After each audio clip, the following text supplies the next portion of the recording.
जब जब जिस भी युग में राधा और कृष्ण का नाम लिया गया है, एक साथ लिया गया है, राधा मोहन कहो, राधा गोविंद या राधा श्याम, दोनों सदैव ही एक दूसरे के पूरक रहे हैं। कई पुराणों में इस बात का जिक्र है कि कृष्ण ने राधा को अपना ही हिस्सा कहा है। कृष्ण ने स्वयं कहा है कि राधा और कान्हा कभी अलग थे ही नहीं। फिर भी राधा को अपने हिस्से से, अपने कृष्ण से 100 साल का वियोग झेलना पड़ा।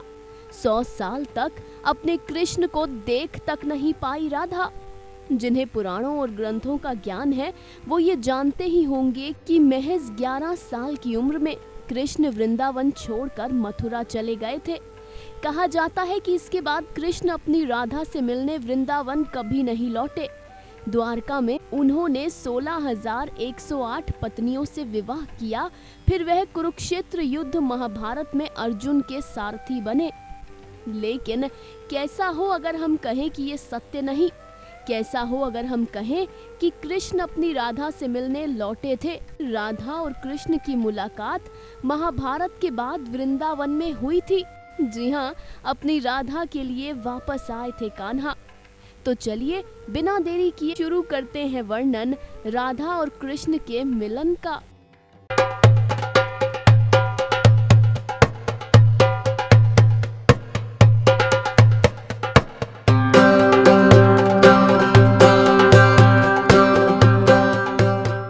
इस कहानी का जिक्र गर्ग मुनि की रचना गर्ग संहिता के अश्वमेध खंड के 41वें अध्याय में किया गया है।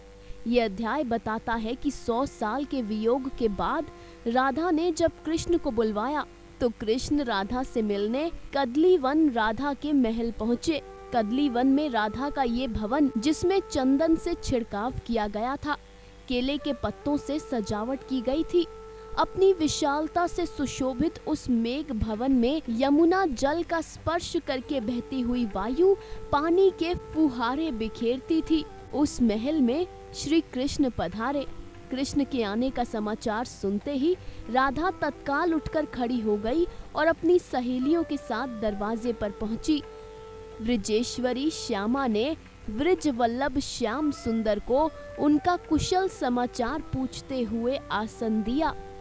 गर्ग संहिता कहती है कि उस समय श्री राधा ने कृष्ण का दर्शन पाकर विरह के दुखों को त्यागा और संयोग पाकर खुशी से भर गई। इस संहिता में लिखा है कि कृष्ण के चले जाने के बाद राधा ने 100 सालों तक श्रृंगार नहीं किया था, लेकिन अपने श्याम को देखकर उस दिन राधिका ने वस्त्र, आभूषण और चंदन से अपने आप को संवारा। गर्ग संहिता के अनुसार इस दिन से पहले राधा ने कभी पान या मिष्टान नहीं खाया था, कभी शैया पर नहीं सोई थी, कभी हास्य परिहास्य नहीं किया था। मगर मोहन को उस पल अपने समक्ष देख राधा ने हर्ष के आंसू बहाते हुए उनसे पूछा, कृष्ण तुम तो साक्षात गोकुलेश्वर हो, फिर गोकुल और मथुरा को छोड़कर कुश स्थली क्यों चले गए? इसका कारण मुझे बताओ नाथ। तुम्हारे वियोग से मुझे एक एक क्षण एक एक युग के समान जान पड़ता था। देव किस कुसुमय में मुझ दुखियारी को विरह प्राप्त हुआ। जैसे सीता राम को हंसनी मानसरोवर को चाहती है, उसी तरह मैं भी तुमसे नित्य मिलन की इच्छा रखती हूँ। तुम तो सर्वज्ञ हो, सब कुछ जानते हो, मैं तुमसे अपना दुख क्या कहूँ। 100 साल बीत गए नाथ।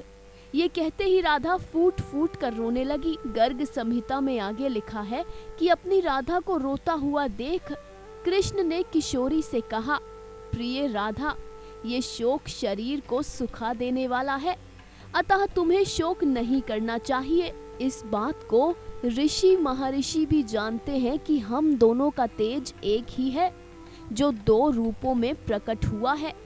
जहाँ मैं हूँ वहाँ तुम सदैव हो, जहाँ तुम हो वहाँ मैं सदा हूँ। राधा जो हम दोनों के बीच में भेद देखता है, वो शरीर का अंत होने पर अपनी दृष्टिकोण के कारण नरक में पड़ता है।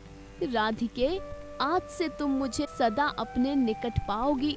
प्राण वल्लभी, थोड़े ही दिनों के बाद मैं समस्त गोप गोपियों और तुम्हारे साथ श्री गोलोक धाम में चलूंगा। श्री कृष्ण की ये बात सुनकर राधिका प्रसन्न हो जाती है और श्याम सुंदर का पूजन करने लगती है।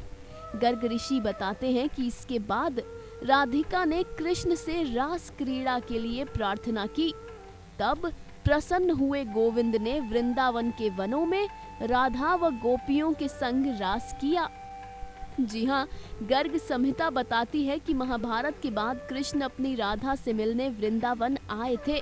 हुई थी महाभारत के बाद राधा और कृष्ण की मुलाकात। लौटे थे प्रभु अपनी राधा के पास। तो ये थी महाभारत के बाद राधा और कृष्ण के मिलन की कथा। आज के लिए इतना ही, फिर मिलेंगे किसी अन्य पौराणिक कहानी के साथ। अब हर बार की तरह इस बार भी कहेंगे, कथा सागर की पूरी टीम सदैव आपके सुखद जीवन की कामना करती है।